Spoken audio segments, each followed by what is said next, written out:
This is Wall Street Week, bringing you a special edition of what the U.S. election could mean for global Wall Street. I'm David Weston.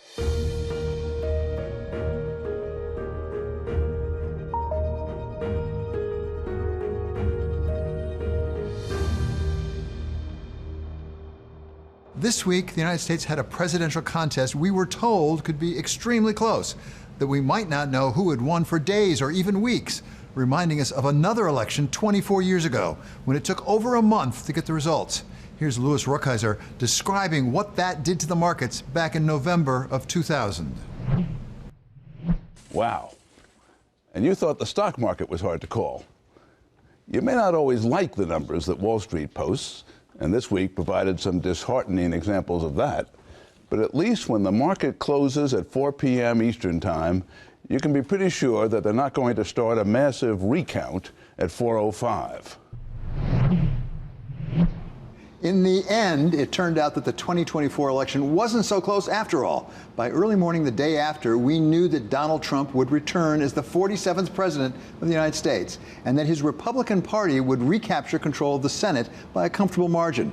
Markets reacted quickly as the results came in, and they responded very differently from 24 years ago, with the S&P 500 adding 2.5% by the end of Wednesday.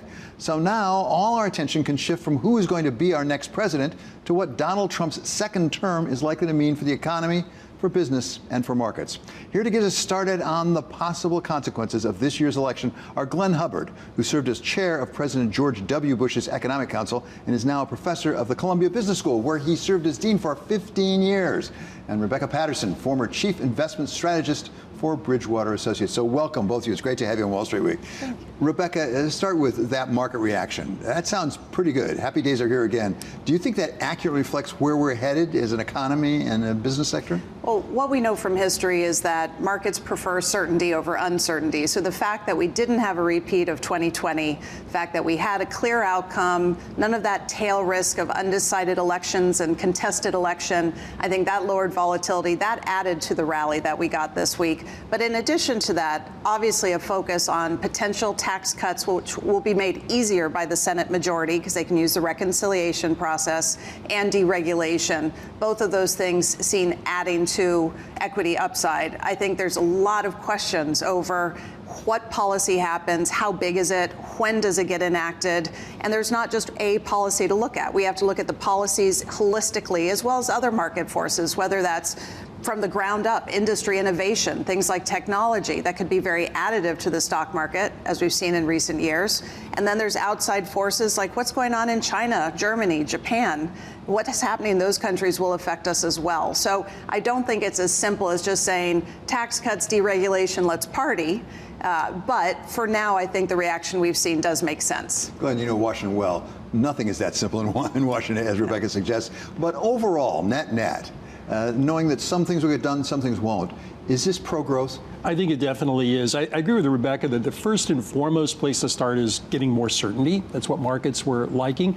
But lower corporate taxes are important. You know, the prospect of not raising the corporate rate is very positive for business investment, for earnings, and for corporate valuations.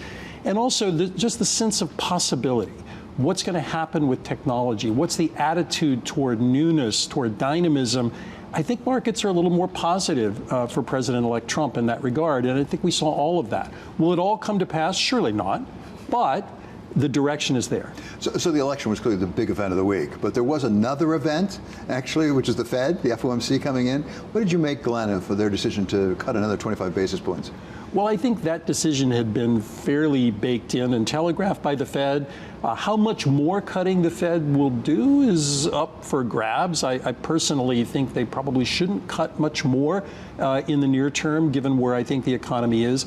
But the near-term economic outlook isn't that much affected by what just happened in the election. And I think Chair Powell said that, or said as much in his remarks. So I think the Fed is pretty much on near-term autopilot. So near-term, Glenn talks about, Rebecca. Let's talk about a little medium-term, 25, 26. Yep. There are a lot of people who think that this might be inflationary. which might actually cause the Fed to rethink some of those cuts. Yeah, and the market has already changed its expectations. If you look at the Fed funds futures, it's now pricing in, I believe, less than 90 basis points of cuts between now and the end of next year. So it's pulled back its expectation for easing, but that higher expected cost of capital is being offset by these expectations for stronger earnings, less regulation, more M&A activity, et cetera.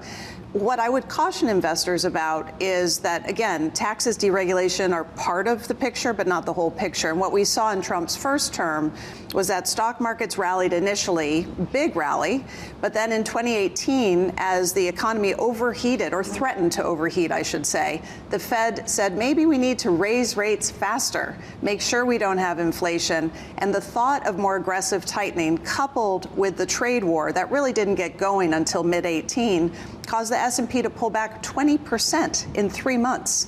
So if you bought stocks on Inauguration Day in 2017 and held them till the end of 2018, you only made 4%. So you gave it all back. It was a round trip. And I think, not that that'll repeat this time, but that's the sort of thing we need to be looking at, this compendium of factors, not just one or two. And the Fed certainly plays a role there. I think we could see inflation coming from the fiscal policy, coming from the trade war, and depending on what happens, possibly from immigration, as it could push wages up. I want to pick up on the overheating point, because we want a strong economy, we want it growing, but you can have too much of a good thing sometimes, as I understand it. What about those tax cuts? What is the danger? Do we really need the stimulative effect of the extending of the tax cuts right now? Well, I think there's further tax cuts, for example, taking the corporate rate down from 21 to, say, 18 or 15. That's additional new stimulus. Extending the current tax levels really isn't new stimulus. It's just giving people what they already expect to continue getting, frankly. So the risk there would be not extending things and people feel an effective tax hike as things revert back. So the extension, to me, isn't a big new fiscal addition. It's just steady as she goes. The one I'd be watching that's major is the corporate rate if it gets lowered further. It is interesting, though. We've already had some Republican members of Congress since the vote coming out and saying, we need to think about how much of this we can do, because how are you going to fund it? You know, you're not going to fund it with tariffs. The math doesn't work, right? Income from tariffs is not going to be close to filling this hole. You can't fill it through government spending cuts, because if you look at non-defense discretionary spending last year, that was about $920 billion. We need to fund $2 trillion. And so it's going to be interesting to see how Republican Congress decides to navigate this over the next 12 months. Glenn, let's talk about those tariffs, because that could be a speed bump on the road to growth. Well, it could be, and it's not really necessary. If we wanted to improve incentives to locate activity in the United States, as part of the redo of the Tax Cut and Jobs Act, we could do that in corporate tax reform. We do not need tariffs to do that. Indeed, House Republicans were already there before 2017, so we know how to do this. The tariffs also could be inflationary for a period of time, complicating the Fed's job. And if we care about people and places left behind, there are plenty of better ways to deal with that. So I think that's probably not a good idea. I do worry, per Rebecca, about the overheating possibility if we go too far on the fiscal side. After all, a lot of what got the Biden administration in trouble was the American Rescue Plan. And we don't need another fiscal blowout. I think we have to be very, very careful. We can get good pro-growth tax policy without a blowout. Maybe we don't need a fiscal blowout. Do we need to save some money? Let's talk about the debt and the deficit, because there's a lot of concern in a lot of quarters about that right now. What is this prospect, do you think, in the next 4 years, Glenn, and this is sort of making a prediction, that we could actually have a debt crisis? I don't think we'll have a debt crisis, but I think worries will continue to mount. Let me just add to it a bit. In addition to everything we've been talking about, we're going to be spending a lot more on defense. That's just a given where we are in the world. So the pressure on the budget is going to be there. The Latin word, underlying credit is credo. I believe that's what markets have to say. When markets stop saying credo, we're in trouble. When that happens, we don't know, but I think the pressures will keep building. And I would just add to that, we've seen 2 downgrades of U.S. credit ratings already in 2011 and 2023. Moody's has has changed the outlook for the U.S.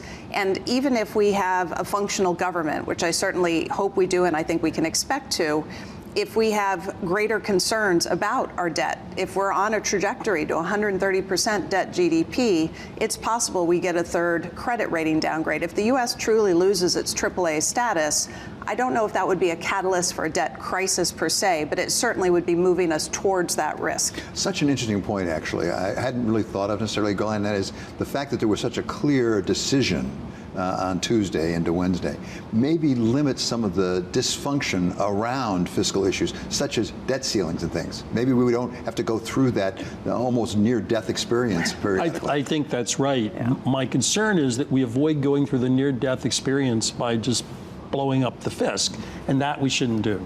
Well, but when you say we have some time perhaps on this, what about Social Security? I mean, because there is a ticking clock on that, as I recall, as well as Medicare, where at some point we run out of the trust fund, and then we got to figure out how we're going to fund that. That's true in the mid-2030s, which unfortunately in Washington time is infinite away. It's actually not hard. You know, we could strengthen Social Security's protection for low and moderate income Americans and then flatten it out and make the system more progressive. It's not hard in economics. It's super hard in politics. What does it say to an investor when you're putting together a portfolio? Do you change your allocations this week based on what we saw? I'm anxious to change something in a meaningful way right now because, again, we don't know when we're going to get policies enacted, and the timing matters. We don't know how large they will be. You know, on January 20th, do we get 10% round-the-world tariffs, 60% on China? Or is it a threat and maybe a ramping up over time? That matters a lot. What size of tax cuts do we get? How easily and quickly are they enacted? That's going to matter a lot. We know regulation takes time to work through. So there's a number of things. Without having a little bit more in specifics, it's very difficult in my mind to know how much you would want to change a portfolio. So I would be looking at this incrementally. You know, in my mind, when we're looking at this, U.S. exceptionalism remains. I want to be overweight the U.S. I want to be wary of China. Because I do think whether tariffs are large or small or a threat, they're going to continue to struggle. And the stimulus they announced this week isn't going to change the picture for them in any meaningful way. I want to be wary of Europe. I think it's interesting that we could have a new German chancellor as early as January who could be a little less fiscally hawkish. It doesn't change the picture in a meaningful way. And then you have to think about U.S. sectors. You know, tech is probably going to still do quite well. It's extraordinary to me that you, in the next year, are going to see $500 billion in CapEx and R&D from the Magnificent Seven. I mean, think about the magnitude of that stimulus going into the economy. So I think there's a lot of reason to stay in the U.S., be focused there. The banks certainly should benefit. The question there is how much is already priced in. And the one last thing I'd probably say is on gold. Gold wasn't a big winner this week. I think the certainty coming back probably took a little shine off gold. But when I think about what's happening in China, when I think about the risk of tariffs, central banks diversifying, Chinese consumers still looking for somewhere safe to go, to me, that's a nice diversifier in a portfolio in case things aren't as smooth as we hope. Glenn, you're a distinguished economist, not, last time I checked, an investment advisor. But I'm going to ask you this question, which really drives into debt versus equities. Did the neutral rate just go up Tuesday night into Wednesday? I think the neutral rate was already higher than the Fed thought it was, meaning I think the prospects for productivity growth in the American economy are high. That probably did go up marginally on Tuesday, but I think the real story is the neutral rate's probably higher, which means real interest rates are higher and neutral federal funds rates have to be higher. The bond market's already picked that up, as has the Fed funds futures. Did we just shift a little bit from debt into equity? I think so. I mean, I still think there's a role for debt to play in a portfolio. I don't think the 10-year yield, which this week got close to 4.6%, which is pretty extraordinary, it's settled back down. Unless there is a crisis, I think having some debt in a portfolio still makes sense as a diversifier. Okay, many thanks to Rebecca Patterson. And Glenn Hubbard will be staying with us as we turn from the economy overall to the specifics of what the election could mean for domestic U.S. issues such as energy and manufacturing. That's next on this special edition of Wall Street Week on Bloomberg.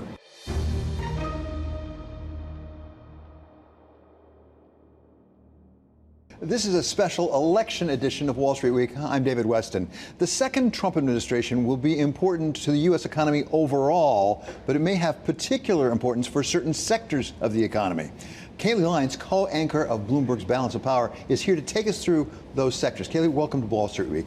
Well, thank you for having me, David. And of course, we know that there's a very big difference between making promises while campaigning and actually delivering on those promises while governing. And yet we did get a lot of promises from Donald Trump as he was campaigning for the second term. Here's a taste of him calling out specific domestic industries. We're going to bring companies back to our country. We're going to lower taxes still further for companies that are going to make their product in the USA. We're going to protect those companies with strong tariffs because I'm a believer in tariffs. My plan calls for a reduction in the corporate tax rate from 21% to 15% solely for companies that make their product in America. The first thing I will do to make middle-class life dramatically more affordable is to end Kamala's war on American energy, terminate her Green New Scam, and drill, baby drill. We're going to drill, baby drill. I will also terminate the Biden-Harris electric vehicle mandate on day one and save the U.S. auto industry from destruction. I will launch a historic campaign to liberate our economy from crippling regulation. My first term, I pledged to cut 2 old regulations for every 1 new regulation. We will give our companies the lowest taxes, the lowest energy costs, the lowest regulatory burdens, and free access to the best and biggest market on the planet. So clearly a lot of what underlines Trump's policy overall is tax cuts, but that is something that requires congressional buy-in to approve, as we all know. Really, by and large, a lot of what we should focus on here is his attempt to deregulate a number of industries. And as we just heard him say there, with drill, baby, drill being one of his campaign mantras, a lot of that is his promise to make it easier to build out energy infrastructure and also to make it easier to get drilling leases. We should point out here that American Energy is already producing record amounts of oil and gas, and these are companies that by and large have been exercising capital discipline for some time now. They like to return money to shareholders, not necessarily invest in more production in a world that is changing its energy composition. But to that end, it does seem like Donald Trump really wants to double down on oil and gas, and that could come at a disadvantage for clean energy companies like electric vehicles, as he has promised to roll back materially a lot of the subsidies that were put forward in the Inflation Reduction Act. And obviously this deregulation drive could go well beyond energy as we consider who he could appoint to different regulators, knowing that he will have the ability to get those appointees readily, easily confirmed with Republican control of the Senate. That too could go for banking regulators, although there are some legal questions around whether or not he could remove the Fed's vice chair of supervision, Michael Barr, and what that may mean for the Basel III endgame and capital requirements. But it also could mean there is an easier path forward for things like mergers and acquisitions, something that could drive up investment banking fees. As we just heard, it's something Donald Trump is promising. Thank you so much, Kayleigh. That was really helpful. Joining us once again now is Glenn Hubbard of the Columbia Business School to talk about these sectors. So let's start with drill, baby, drill. I mean, you can't get away from that colorful phrase. As Kayleigh pointed out, the U.S. energy sector did pretty well under President Biden. How good can it get? I think it can get very good, David. To me, the issue is all of the above for energy. And I think what President-elect Trump is saying is let's take away barriers to oil and gas in the country. So while we're doing very well, we still have permitting problems. But I think the president-elect may also not want to forget renewables. Because renewables, forget electric vehicles, just the electric grid and electricity in the country, a low marginal cost source of electricity like renewables is a big push for growth. So I think an all of the above is the right answer. Well, and when we consider what Donald Trump is saying when he says drill, baby, drill, that is what he says will provide a counteracting force to any inflationary impact there might be from the tariffs he would like to put into place and that kind of thing. But if the end goal, if you understand from that, he wants to get energy prices down, doesn't that mean lower profit for these companies? Lower oil prices isn't necessarily good for American energy. Well, yes and no. It depends on whether you're producing or refining. Sure. But from the national interest, not oil companies' interest, we should want cheap and available energy and an all of the above strategy. So on that, I think President-elect Trump has it exactly right. Let me go to a different sector, banking. Mike Mayo, the analyst, came out this week and said, boy, this is great for banks, really a watershed for banks. Is that right because of the deregulatory tilt people expect? Well, I think it could be. We know that in the Trump administration, there was a lighter touch at the Fed on banking regulation. I view it as not deregulate or regulate, But whether you're balancing safety on the one hand with the ability to have productive risk-taking on the other, struck me we had a pretty good balance on that during the Trump administration. So on that, I could see banks being more optimistic that they might not have to hold quite as much capital. Well, and at the end of the day, it may not be just about capital, right? But the idea that this could open up capital markets in a more material way. Completely. That there could be opportunities in lending, in deal making, in mergers and acquisitions. I think for many banks, this is a big opportunity. And remember, there's growth in lots of non-bank finance, too, like private credit and other things that could be beneficiaries. One of the themes that ran through this campaign was tech, whether it's cryptocurrencies or AI or Elon Musk. So what does this mean potentially for the tech sector? Well, I think there are a number of areas to watch for the tech sector. One is antitrust. And there I'm not really sure. Both parties have taken an attitude that some tech firms are too big, so we'll have to see how that sorts out. Another is just general regulation, where I think probably there would be less of a regulatory approach toward tech under President Trump than, say, under President Harris, had that happened. But I think we'll have to see. I think the other thing to consider here as well, David, is this notion that it's not just about the president who can, of course, appoint the heads of regulators, but the courts have made some decisions just within the last term that very much impact regulators. With the undoing of the Chevron doctrine, their ability to interpret the law themselves to enforce a lot of this regulation is now very much in question and could get tied up in litigation unless it's explicitly outlined by Congress. And Congress very well could be right in step with this incoming Trump administration. And that is such a powerful point, but it actually leads me to question a little bit, because we hear about deregulation periodically, and it seems to never come. I mean, if you go back to Ronald Reagan, who talked about deregulation, if you actually look at what happened during his tenure, it didn't happen. The first President Trump term, a lot of deregulation talk about 1 for 3 and things. If you actually look at the sum total of regulations, didn't go down that much, Glenn. So is it possible, you've been in Washington, is it possible to deregulate? Well, I don't know if it's about deregulation as much as smart regulation. So there are arcane rules like the Administrative Procedures Act that say, you know, a regulator has to have a basis in fact. And we need to do more, and courts need to do more to make sure that regulators are looking at costs as well as benefits of what they do. So I think we could empower groups inside the administration to focus more on regulation, but I don't think it's about deregulation. I think it's about being smart. When we look within the administration, knowing, and you were alluding to this, it's unclear around tech, especially J.D. Vance has had praise for the FTC chair, Lina Khan. He has been highly skeptical of big tech companies getting bigger, but he's the vice president, not the president. So how much does that matter? Well, who knows? But to me, bigness isn't the issue. I haven't heard a theory of how breaking up Google or Meta or somebody else is going to change things very much. It's more a matter of, do we have the right conditions for competition? And there, I think what the federal government could do is support research much more that would enable lots of new entry and lots of new dynamism in tech. Let me ask one other sector, if I could, healthcare. Terribly important, large portion of GDP in this country, back and forth to so-called Obamacare. What lies ahead for healthcare, do you think? Is it going to be different under a second President Trump? Well, healthcare is always different, it turns out. And of course, it's a very big sector. So you have hospitals, you have pharmaceuticals, you have individual practitioners.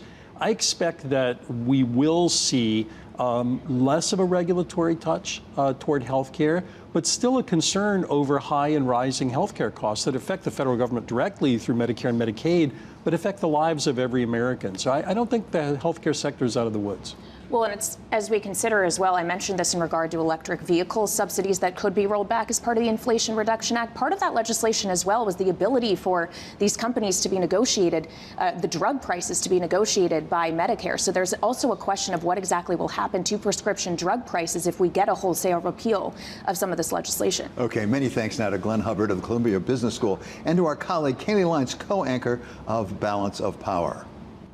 Coming up, we'll turn to what the outcome of the election could mean for U.S. relations with the rest of the world, with Zanny Minton Beddoes of The Economist and Elizabeth Economy of the Hoover Institution. That's next on Wall Street Week on Bloomberg.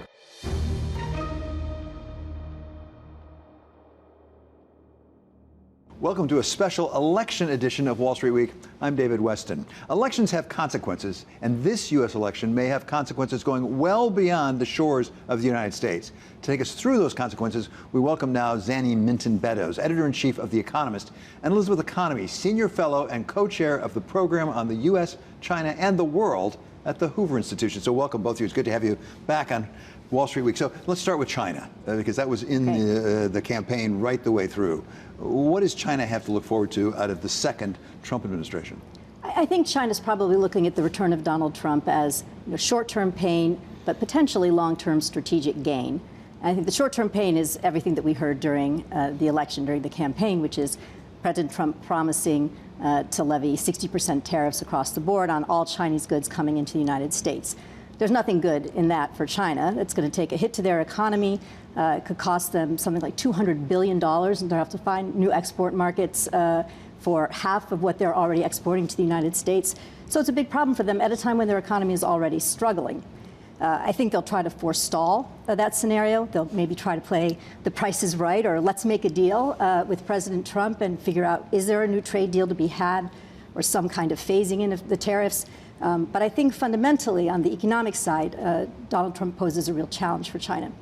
I think the bigger picture for Xi Jinping, though, is, in the longer term picture, is potentially a big opportunity for him.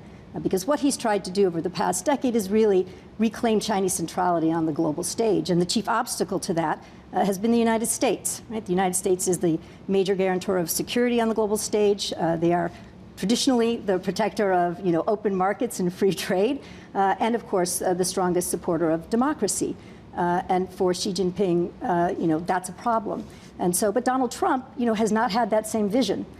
He has a much smaller, narrower sense of the role of the United States.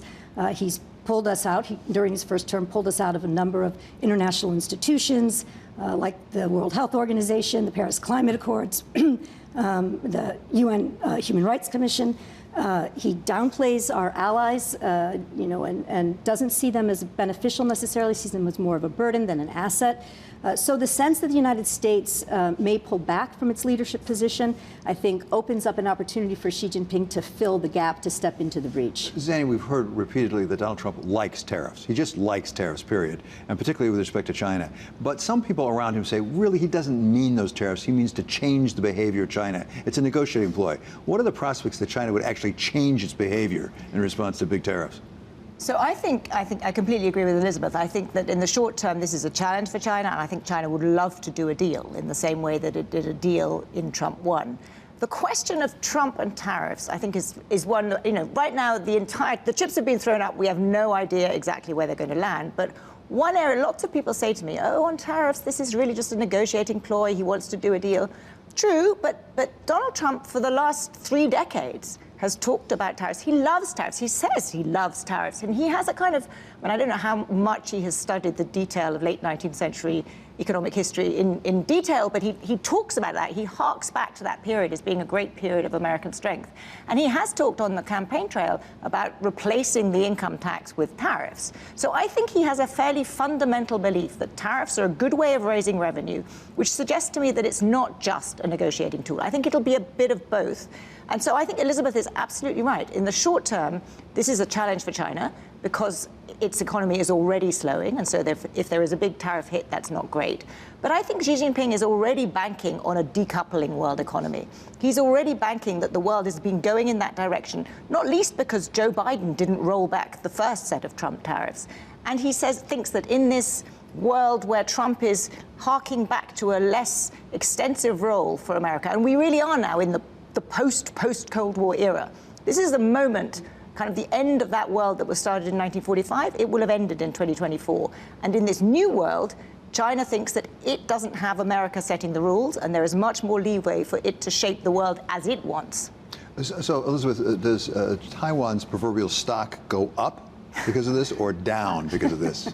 I think in the short term, it's probably going down. It's a very complicated picture for Taiwan with Donald Trump. For most American presidents, for the U.S. Congress, Taiwan is really important. It's important strategically, right? It's part of the first island change from Japan to Taiwan to the Philippines through Thailand. So it provides a kind of bulwark, really, against the expansion of China toward the United States through the Pacific. It's an important trading partner, 10th largest trading partner of the United States. $2.6 trillion of maritime trade goes through the Taiwan Strait. And Taiwan is a robust democracy that's playing a really important role in supporting emerging democracies. Not to mention the fact that we source most of our advanced chips from Taiwan Semiconductor Corporation, from TSMC. So most people recognize that Taiwan matters and matters a lot. Donald Trump has promised to make Taiwan pay for its defense. He's talked about Taiwan as having taken our chip industry away. There are some probably faulty facts and assumptions built into those two statements, and it's possible, I think, that his advisors will, sort of help correct some of the misinformation, and will, have a steady state. There will also be a lot of debate within his own party, because Congress and Republicans in Congress are strongly supportive of Taiwan. So I think, near term, it's problematic. Taiwan doesn't know what, President Trump is going to try, but I think over the long term, he'll be hard-pressed to make a major shift in our policy. So, Zanny, when it comes to China, perhaps short-term loss, long-term gain from Xi Jinping's point of view. What about other places that may be losers? Certainly, if you look at the peso, it didn't look like Mexico came out of this, at least short-term, very well. Yeah, I think there are two other places that are really looking at a seriously bumpy ride. Absolutely Mexico, and we'll come to it, Europe too. But Mexico, my sort of shorthand for thinking about what Donald Trump will imply is taxes, tariffs, deregulation, deportation. Those are the four variables. And it depends how much he does, how fast in each of those. And if I was in any country and I would think about that country's prospects by thinking, what do those four variables mean for me? And if you're in Mexico right now, his deportation agenda is not great for you. It's not great for you politically. And he's going to use, he said it just a few days ago, again, he's going to use tariffs as a negotiating weapon. If they don't stop these illegal migrants coming through, if they don't take deportees, then there are going to be tariffs. So I think the Mexican peso was hit hard. It has come back a bit, but it's going to be a very difficult environment for Mexico, not least because a lot of the investment that was coming into Mexico, really as part of the decoupling from China, Donald Trump is not going to like the fact that Chinese companies are setting up manufacturing plants in Mexico. He wants them in the United States, not Mexico. So I think the renegotiation of USMCA, which was the trade deal that he created instead of NAFTA, it comes up in 2026. I think that's going to be a very, very tough negotiation, and I would not want to be Mexico. But to be honest, with my accent, it's not so great coming from Europe either. In some sense, I'm glad we're not in the EU from this perspective, because the EU is going to have, I think, a very tough time. The Europeans not only have, Germany huge trade surplus with the United States, and one thing, Donald Trump really does see trade in these very binary terms. You have a trade surplus, that means you're ripping us off. That's basically the way he sees trade. And I think he doesn't much like Germany, has been my sense from Trump 1. And the Europeans, so they have a trade issue. They also have a security issue, because this is not straight economic ground, but it is very clear that he thinks they should spend more on defense. It's not clear what he's going to do in Ukraine. There is much greater obligations coming onto the Europeans, and the Europeans right now are just in no fit state to deal with this. We've got a crisis in the German government right now. We've got incredibly weak leadership in France. We've got the prospect of Marine Le Pen higher now in 2027 than it was, thanks to Donald Trump. So I think Europe is going to have a tough few years ahead. And the real question is, can Europe sort of get its own house in order to take on more of its responsibilities itself?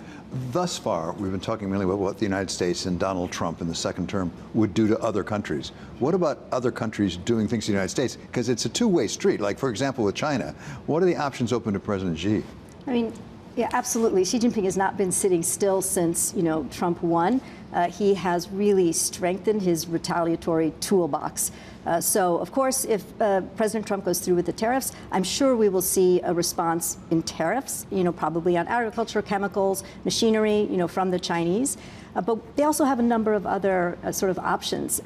For example, they've sort of put together a whole new export control law. So we've seen, that they've put export controls on gallium, germanium, licensing restrictions on antimony. So they can look at, they control a significant part of the, mining of our critical minerals in the world, and probably 80 to 90% of the processing. So when we're looking at our tech industry, when we're looking at our defense industry, China really has the opportunity to put a chokehold on the development of those industries in the United States if it chooses to do so. So I think we have to be very careful about how far down the rabbit hole we want to go in terms of our, economic gamesmanship with China, because they really do hold a lot of leverage. So, Zanny, what about Europe? Might Europe retaliate? Does it have things that really could hurt the United States? Well, I think Europe faces potentially a trade war on two fronts, because it's starting to raise tariffs against China on electric vehicles because it was worried about having its auto industry completely wiped out. There will definitely be political calls. If Donald Trump imposes tariffs of any sort on Europe, there will be calls for retaliation. But that is the direction that you go to wrecking the world economy. It is tariffs, retaliatory tariffs, trade war quickly bounces up. And we all know what happened in the 1930s. And I am determinedly staying optimistic. And I worried about the potential tail risks of a Trump presidency because of all of the things he said and all the 4 areas that I spoke about. I think the risks are very high, but it is not certain. And so for the moment, I am going to determinedly stay optimistic and consider that tariffs will be used as a negotiating tool and we will not fall into a tit-for-tat trade war. But you're absolutely right. The risks are definitely there. And I think if you are any country that is subject to Donald Trump's tariffs, that's going to be a very tough decision. How far do you go to retaliate? Well, we'll all have that determination to stay optimistic. Thank you so much to Elizabeth Economy of the Hoover Institution. Zanny Minton Beddoes of The Economist is sticking with us. Coming up, Republicans and Democrats were on the ballot this week, but was capitalism as well? And if so, how did it do? We'll talk about what this week's election meant for the role of capitalism overall, as we're joined again by former Bridgewater chief investment strategist Rebecca Patterson. That's next on this special election edition of Wall Street Week on Bloomberg.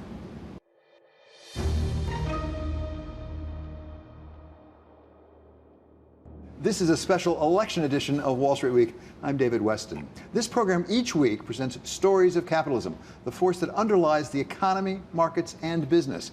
In voting for various candidates this week, Americans may have been casting votes not only for the candidates, but on the role of capitalism in our society as well.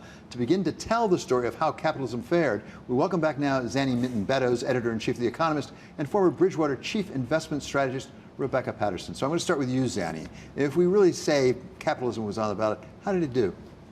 So there were 2 very different visions of capitalism on the ballot. I think the Kamala Harris vision, which was really an extension of the Biden administration, was a big state, a state which had used industrial policy actively to push for domestic jobs, but which had allowed, because of its very big stimulus, inflation to get out of control. But it's really a kind of more protective state, quite a lot of redistribution. The vision that Donald Trump promises is a unleashing Elon Musk style of capitalism, capitalist innovation, massive tax cutting, getting rid of the kind of burden of the state, but also, interestingly, I think 2 elements which run counter to that. The deportations, which are really huge infringements on the free movement of people, and the tariffs, which are blocking competition from abroad. So, Trumponomics, if you will, has a kind of an interesting vision of capitalism because it talks a big game about it being the free market, but actually it's not completely free. And I think the other interesting element to me is just how much this becomes a capitalism for special interests.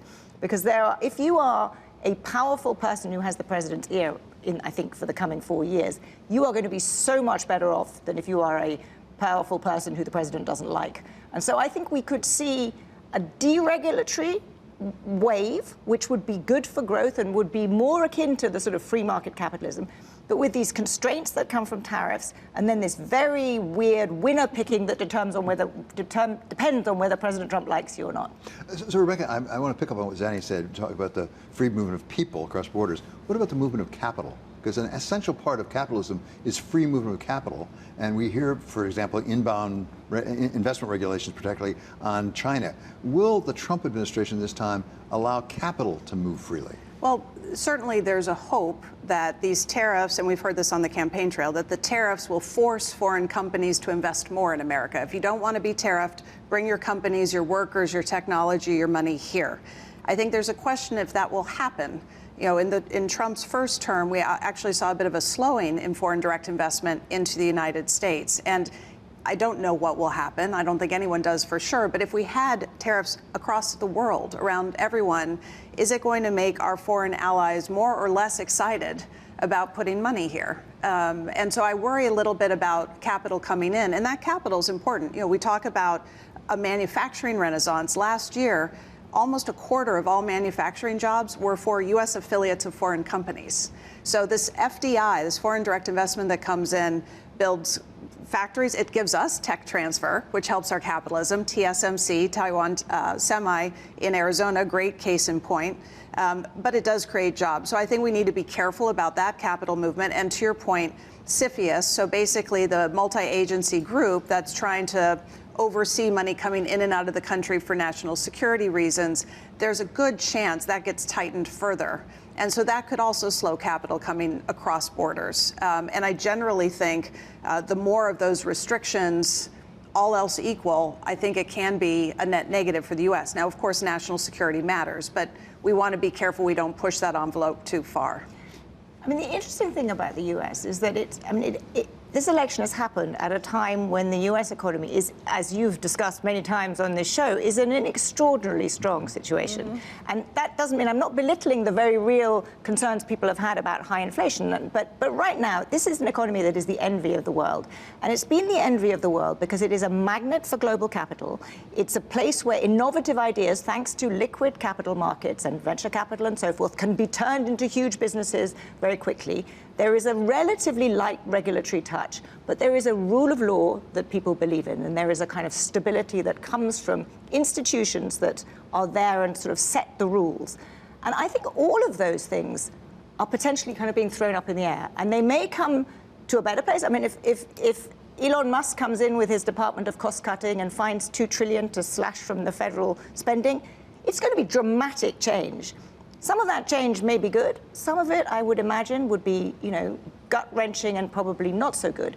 Similarly, deregulation. I think there are plenty of areas, actually, where you could usefully deregulate in this country. Permitting reform, desperately necessary to build the infrastructure that's necessary. But if you throw away all rules, let's say in artificial intelligence, do we really want a free-for-all in AI with no guards whatsoever? And so what worries me is that you're going to have a kind of deregulatory agenda that is defined by special interests. I hope that's not the case, but I really worry that it is the people closest to Donald Trump who get his ear, who get to define what a regulatory agenda is and what the capitalism is, if you will. Let me add one other element to this, and that's industrial policy, which was on the ascendancy under, I think, President Biden with things like the Chips and Science Act and the Inflation Reduction Act. And it's been a bone of contention between the United States and Europe to some extent. Does that go away now, or at least diminish? I think it just changes, it has a different form. I don't think it goes away at all, in the sense that, tariffs, selected tariffs are effectively a form of industrial policy. They're favoring certain domestic industries. Will all of or some of the IRA's subsidies go? Yes, although it's worth remembering that most of those subsidies go to red states. Right. And so there will be a lot of Republican politicians and indeed a lot of Republican voting CEOs who have benefited from them, who are going to be lobbying furiously that those tax credits stay. President Trump has a close friend in tech named Elon Musk. Tell us about what this means for tech, and particularly AI, which is the big topic we talk about nonstop around here. Did AI win or lose this week? Well, I think AI definitely wins this week. And I think AI and the U.S.'s comparative advantage in technology generally is a huge, huge support for our economy and for our stock market, given the weight it has in the stock market. A lot of the outperformance of the U.S. versus the rest of the world is because of tech.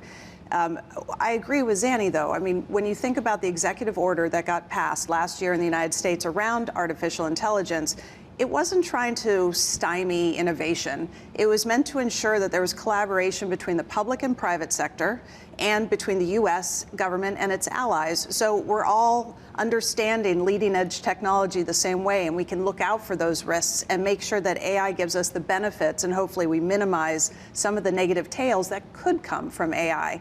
So my hope is that by the time President Trump goes back into office, someone's whispered in his ear that it's not a guardrail. It's not slowing us down. It's helping us protect from that tail risk you don't want to wake up and see happened while you were sleeping. I think it's going to depend. So often, right, policy is personnel, and it really depends who he puts into positions, particularly on everything, but right. certainly on AI. And is he going to be in favor of open source? Is he going to be in favor of the big leading models? On the one hand, you think, as you say rightly, the US is in a very strong position because these dominant companies in AI are US companies. On the other hand, Vice President-elect J.D. Vance has said a lot of things very favorable about Lina Khan and about the importance of trust busting and the importance of competition. The capabilities, as you discuss very frequently, are growing so dramatically. So now is the time to be cognizant of what all of this means and to think about it, worry about it. I'm not in the camp that you should sort of over-regulate, but you should have serious people thinking seriously about what do we want to do. And I worry that we're going to be infused a little bit with that kind of West Coast mentality of go for broke and, no government is better always and who cares about the consequences. And the tariffs have the potential to really splinter things. That China continues to push on its own, that this BRICS grouping of countries gets even more strength within it because they think they have to. And that could include things like AI and technology. It could include financial markets, the dollar-based system. And then, meanwhile, we need our allies. We need ASML in the Netherlands to do what we're doing. We need companies around the world. And so are we going to continue to have that cooperation and collaboration if we're continuing to put up the walls at home? And I'm hoping that these countries realize it's in their interest to keep working with us, regardless of who's in office and the policies. But it is something I would put on my keep me up at night list. So one last quick one, which is after the election, come back to foreign direct investment. Is it more likely the United States will attract more foreign direct investment? I mean, President-elect Trump has suggested he's going to create low tax zones focused on manufacturing to try to bring in these companies. You won't have tariffs if you put money here, and we're going to give you these tax breaks. I'm curious to see what actually gets enacted, what gets passed, what happens, how quickly. But if you are, one of these discount retailers or apparel makers in China right now, and your supply is coming from there, how big is that price change if you come to the U.S., even with those tax breaks? I don't know if that's going to be their first port of call or if they're going to be shopping around the world first. Yeah, I'm not sure that if I was an apparel maker, I would be rushing here, but pretty much everybody else will be. This was already an economy that was attracting enormous amounts of foreign investment, and it was doing so because it's got cutting-edge technology and it's got booming growth. Well, and subsidies. Yes, and subsidies. But I think you'll still get assistance for favored sectors. You will still have a fast-growing economy. And if you have the good elements of, or potentially good elements of a Trump agenda, so if you have, corporate tax cuts, they'll be unaffordable eventually, but they'll be fine for a few years, and you have significant deregulation, I think this will be a magnet for places. And it'll be politically expedient for companies to be seen to be doing something here. So, unfortunately, I totally agree with you that this fragmentation of the world economy in the medium to long term, I think, is a terrible thing. And I work for a newspaper magazine that has spent 180 years arguing against tariffs, and I'm not going to change my mind now. But in the short term, it is possible that they put together a cocktail that will draw in a lot of money. But we'll remain determinedly optimistic, right? I am. It's my new resolution. I'm going to stay optimistic. I like that. I'm joining her. This is my first. I just arrived yesterday, so 2 days after the election, and I'm absolutely determined to be optimistic and look for the bright side. I'm with that. Zanny Minton Beddoes and Rebecca Patterson, thank you so much for being here on Wall Street Week.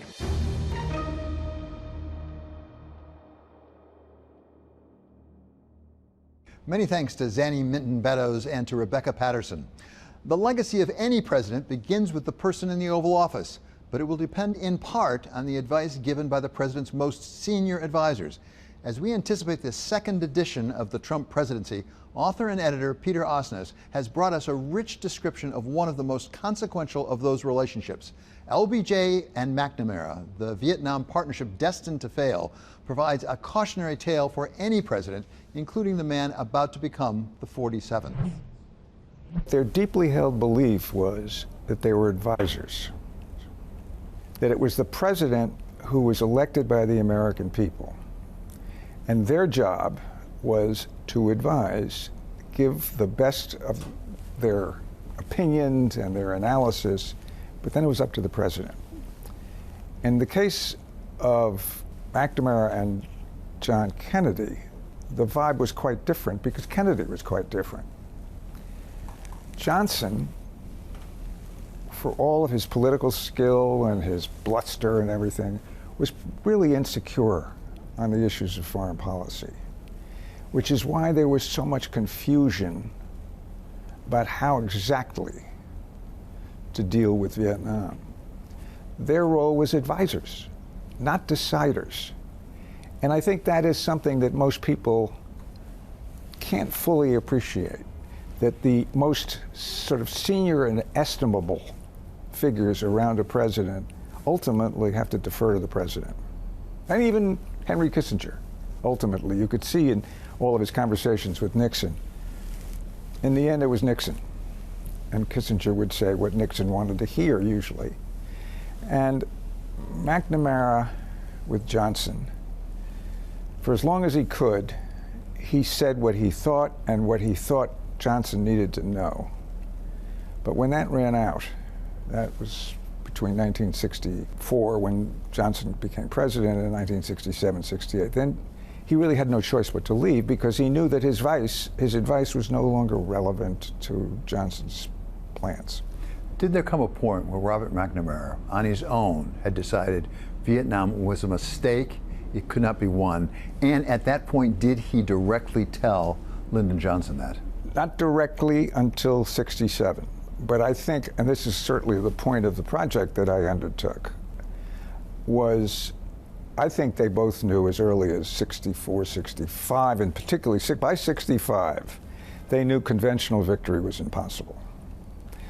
Remember that Kennedy had more or less decided in 63 that he would take out the advisors in 64, 65. He believed that the war was the Vietnamese to fight. He understood the domino theory, which is that there would be communism all over Asia, but he thought the risks of getting out were less than going in. Then he was shot, killed. Johnson then became president, called himself an accidental president, and for essentially all of 64, while he was running, he kind of kept the plates twirling. And the general belief was, not logical assumption, that what he was doing was stalling so that he could run as a peace candidate, and then afterwards he would escalate. Is there a risk that Johnson kept McNamara in the job because he knew he wouldn't give him too much trouble over Vietnam? I think what essentially he understood about McNamara was he was a loyalist. Kennedy certainly understood that. McNamara was the kind of person who understood his role. And if you asked McNamara why, if you knew the war could not be won, didn't you say so publicly? Why didn't you argue more vehemently? And the answer is simply this. First of all, publicly, can you imagine a Secretary of Defense in the middle of a war announcing that he opposed the policy of the elected president? That's just not going to happen. Certainly not for a man of his generation. He was a guy who was raised in a certain way. You believed your job was your job, and you showed loyalty. One of the more extraordinary aspects of the whole McNamara-Johnson partnership or relationship was the complexity of the Kennedy relationship with McNamara. Remember, John Kennedy was his first boss, was the one who hired him, but he was very close to Bobby, as he was known, and Jackie, as she was known. Johnson knew that there was a Kennedy connection. Johnson was a suspicious fellow. If he thought that there was something about the way McNamara was dealing with the Kennedys at his expense, he would have moved, and he never did. He understood that he could trust McNamara to tell him what he needed to hear, even if he wouldn't, in the end, accept it. There was the whole issue. McNamara was opposed to all-out bombing, because he knew from having been in World War II as a bomb spotter, it doesn't really work, and he argued pretty much throughout on the whole question of how much bombing we should do. And that made him, gave him terrible problems with the Air Force in particular. You were actually in Vietnam. I was. You served there. You knew McNamara well, edited 3 of his books. You know the situation terribly well. Bring it forward to today. I mean, you have now 2 presidents, first Kennedy and then Johnson, hiring McNamara, who himself was one of the most talented executives around when he was hired. As you point out, George Bundy, Right. you know, was a formidable force. So you really got some of the smartest people around, most able people around, with presidents who were devoted to trying to do the right thing. If that can break down so badly, what does it say about where we are now? Well, one of the classic comments about the Vietnam episode, known there as the American War, we call it Vietnam, and we mean much more than war when we talk about Vietnam. A whole sort of psychology in the American body politic. Was a guy called John Paul Vann, who became famous because Neil Sheehan wrote a book called Bright Shining Lie, which was a classic description of the war. He was a colonel and later a civilian advisor. Straightforward guy, interesting, I knew him. He said the trouble with the United States in Vietnam was not that we were only there for 10 years. We were there for 1 year 10 times.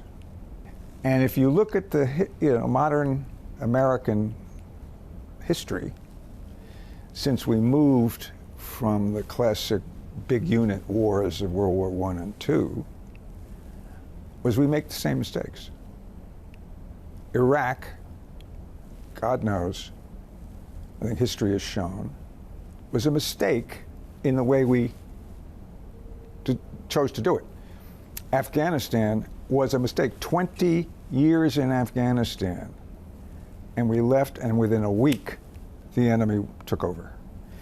So what I'm saying is that my sense of it is that the lessons of Vietnam were not heard, which is, well, it's not my lessons. These are McNamara's lessons. Know who your enemy is. Know who you, be clear about your objectives, which we were not clear. Understand that war means people getting killed, and understand the implications of that. I think one of the reasons that McNamara's post-Vietnam experience, right up until the day he died, was very complicated by his internal emotion, his anguish. And I think the lesson of Vietnam, the lesson of Iraq, the lesson of Afghanistan is a series, the loop of imperfection. And how do we get out of it? That's above my pay grade. That does it for this episode of Wall Street Week. I'm David Weston. This is Bloomberg. Join us next week for more stories of capitalism.